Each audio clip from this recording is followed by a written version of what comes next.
Bienvenue dans cette nouvelle vidéo. Aujourd'hui, je vous retrouve pour vous montrer les titres qui sont rentrés dans ma bibliothèque depuis le début du mois de mars. Alors le mois n'est pas encore terminé, mais je prévois plus vraiment d'acheter et de recevoir des choses normalement avant la fin du mois. Si jamais c'est le cas, je vous montrerai ça dans des vidéos vlogs bien évidemment. Mais là la pile était beaucoup trop haute, il fallait vraiment que je fasse un book haul pour que je puisse ranger cette pile là. J'ai des achats perso à vous présenter, j'ai des services presse à vous présenter et j'ai également un petit cadeau. Pour l'instant j'ai pas encore lu beaucoup des titres qui sont rentrés dans ma bibliothèque depuis le début du mois de mars parce que j'ai lu des choses qui étaient dans ma pile à lire un petit peu plus vieille on va dire depuis le début du mois de mars et également le mois n'est pas encore terminé et je suis actuellement en train de piocher justement parmi cette pile là. Clairement tous les titres que je vais vous présenter me tentent énormément donc j'ai pas envie de les faire traîner. Au niveau des services presse que j'ai pu recevoir, j'ai reçu 3 fins de série donc ça c'est plutôt cool. J'ai reçu notamment Wisteria de Adaline Grace qui est donc le 3e et dernier tome de cette trilogie. Le premier tome c'était Belladonna, le deuxième tome c'était Foxglove. Alors de ce que j'ai vu sur Goodreads, il doit y avoir une petite novella qui va se situer après ce tome 3, mais normalement il me semble qu'en tome vraiment principaux ça s'arrête avec ce tome là, donc j'ai vraiment très hâte de lire ce tome 3 parce que c'est vraiment une série que j'aime beaucoup l'ambiance, vraiment adoré le premier tome mais je suis vraiment très contente d'avoir reçu ce tome 3 pour terminer cette série assez rapidement. J'essaierai vraiment de la lire peut-être au mois d'avril parce que vraiment ça me tente beaucoup. Ensuite j'ai reçu La Reine d'Éternité de L.J. Andrews qui est donc le deuxième tome et dernier tome de la première duologie dans l'univers. L'univers s'appelle Le Royaume Éternel de L.J. Andrews. Alors c'est un petit peu comme pour les couronnes de Nyaxia et ce genre de série. Vous allez avoir plusieurs titres qui vont sortir dans cet univers là, mais là en fait ça conclut la première duologie et il me semble qu'après c'est un one shot sur d'autres personnages principaux. Donc je suis assez curieuse de voir comment va se terminer cette duologie parce que je vous avoue que je suis également assez hypée de retrouver le personnage de Eric que j'avais vraiment beaucoup aimé dans le premier tome. Ça c'est une série de romantésie où on va parler de piraterie notamment et je suis vraiment très contente d'avoir reçu ce tome 2 et pareil j'espère ne pas trop le faire traîner mais c'est une petite briquette donc ça va me prendre un petit peu de temps de lecture. La dernière fin de série que j'ai pu recevoir c'est Thighs and Sparrow de Brynne Weaver, donc le 3e et dernier tome de la série The Renew's Love. Je suis actuellement en train de le lire, je sais pas si vous allez voir mais je suis arrivée ici, je vais le terminer aujourd'hui. Du coup je vous donnerai mon avis directement dans le prochain vlog qui va arriver sur la chaîne. Ici sur une trilogie de romance, de killer romance même, et j'avais vraiment beaucoup aimé le premier tome. Le deuxième tome m'avait un petit peu déçu mais j'étais quand même assez hypée de lire ce tome 3 parce qu'il y a des personnages que j'avais très envie de découvrir, donc je vous donne mon avis dans le prochain vlog pour ce titre là. Autre roman où vous allez avoir mon avis dans le prochain vlog c'est Indécente Initiation de S.T. Gibson puisque je l'ai terminé. C'est un one shot avec des vibes un peu de Dark Academia, c'est un peu une sorte de retelling de Carmilla. Assez court celui-là, il fait même pas 300 pages. Je l'ai terminé récemment donc ça je vous en parle dans le prochain vlog. Mais voilà, vous savez que j'ai vraiment adoré son précédent roman. Moi je l'avais lu en anglais, ça s'appelle The Way of Blood. En français je crois que c'était Dot de sang, si jamais j'ai pas de bêtises, son autre titre. J'avais vraiment adoré, j'étais super curieuse de voir ce que ça pouvait donner avec un autre titre. Et voilà, je vous spoil pas trop mon avis, mais sachez quand même que j'ai vraiment bien aimé ce titre là. Il me reste encore 2 services presse à vous montrer. Alors j'ai reçu Loved de Ceci Robson qui est donc le 2e tome de la série Les cicatrices du passé.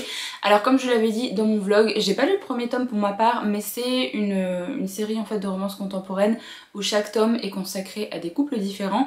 Et en fait j'avais bien envie de voir ce que ça pouvait donner avec l'écriture de Ceci Robson dans un titre de romance contemporaine, puisque j'ai découvert cette autrice avec Bloodguard cette année et j'ai vraiment bien aimé en fait son écriture, donc je me suis dit que j'allais tenter un petit peu cette petite romance qui est vraiment très courte. Ici on nous dit: il est la star du campus, elle tente de recoller les morceaux de son passé brisé, leur différence attise une passion explosive.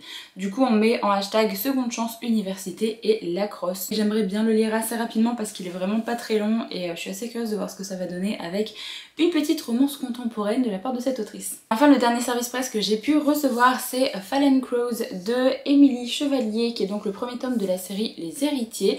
De ce que j'ai compris c'est plus un titre de fantasy mais il y a quand même une romance, mais j'ai regardé un petit peu le post de l'autrice et elle dit que la romance est plutôt en second plan. Du coup c'est pas vraiment une romantésie parce qu'il faut pas vous attendre à avoir 50% de romance, 50% de fantasy. Apparemment la romance est quand même plus en second plan mais elle est présente quand même. C'est un titre qui est sorti en librairie le 19 mars. On nous dit un empire sur le point de basculer, deux héritiers qui refusent leur destin jusqu'à ce qu'ils se rencontrent. Franchement ça m'intrigue vraiment beaucoup, j'ai vu quelques avis tomber déjà et des avis vachement positifs. Je m'attends peut-être à des complots un petit peu politiques, à des intrigues peut-être de cour vu qu'on suit des héritiers. On parle également de magiciens qui infiltrent la société, du coup il y aura peut-être une petite partie de magie aussi qui va être présente dans ce titre là, mais franchement il me tente vraiment beaucoup. Je vais essayer de me le caser assez rapidement aussi parce qu'il n'est pas non plus si gros que ça. Il fait 378 pages et alors vraiment le livre est de toute beauté. Je trouve que c'est l'un des reliés qu'ils ont le plus réussi. J'aime vraiment beaucoup. J'aime beaucoup le jaspage aussi qui est comme ceci. Et alors en dessous de la jaquette vous avez l'illustration que j'avais reçue pour ma part en petite carte postale qui est juste ici. Donc c'est les personnages principaux je pense de ce titre là et vous pouvez également retrouver l'illustration en fait à la fin du livre, donc je pense que ce sera également présent dans la version brochée, je pense, vu qu'elle est disponible ici à la fin du livre. Et après vous avez un livre sans jaquette qui est comme ceci avec beaucoup de dorure et c'est vraiment trop beau. Et les premières pages sont comme ça. Du coup voilà pour les services presse que j'ai pu recevoir depuis le début du mois. Et maintenant je vais passer au petit cadeau que j'ai reçu de la part de Kelly, que je remercie encore si jamais elle passe par ici. Elle m'a offert un titre que j'ai très hâte de découvrir, un titre qu'elle a vraiment adoré. Donc elle m'a offert Five Broken Blades de Makerland qui est sorti récemment chez Olympe. Je crois que c'était en tout début du mois de mars, hein, si jamais je dis pas de bêtises. Pareil, le livre est de toute beauté avec un jaspage... voilà, qui est comme ceci. Et vous avez, j'adore, moi c'est vraiment les premières pages. Je les trouve vraiment magnifiques. J'adore l'illustration en fait. Je la trouve vraiment très belle. Vous avez le relié qui est comme ceci. Voilà.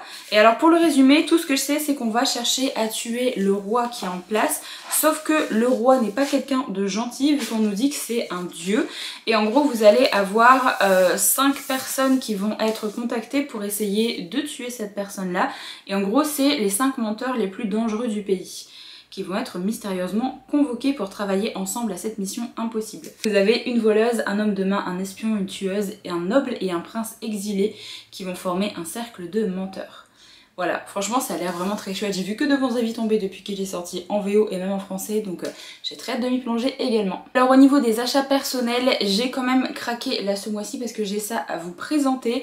Il y avait un titre que j'aurais bien aimé me prendre hier quand je suis allée en librairie, mais il n'était pas encore dispo dans les rayons. Du coup peut-être que je me prendrai la semaine prochaine si jamais je repasse en librairie avant la fin du mois de mars, mais c'est pas sûr.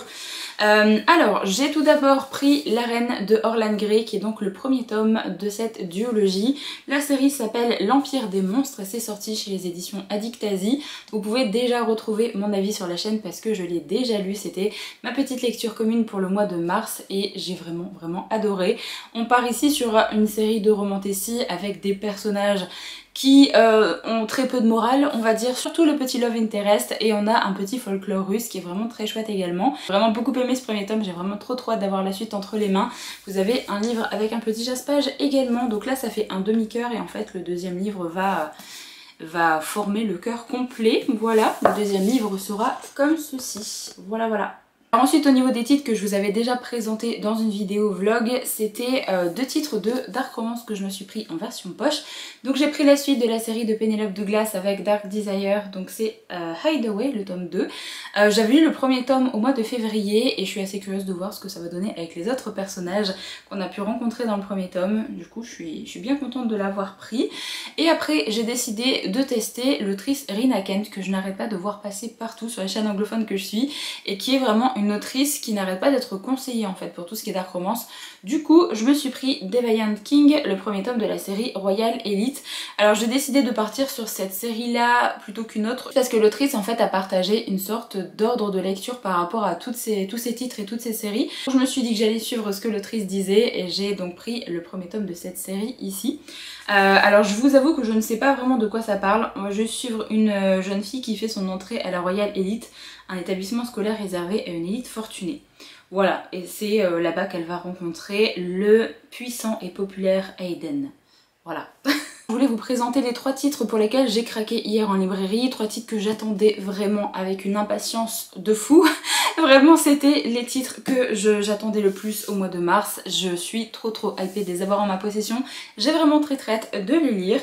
Alors j'ai 2 suites de séries et techniquement une préquelle, voilà, à vous présenter.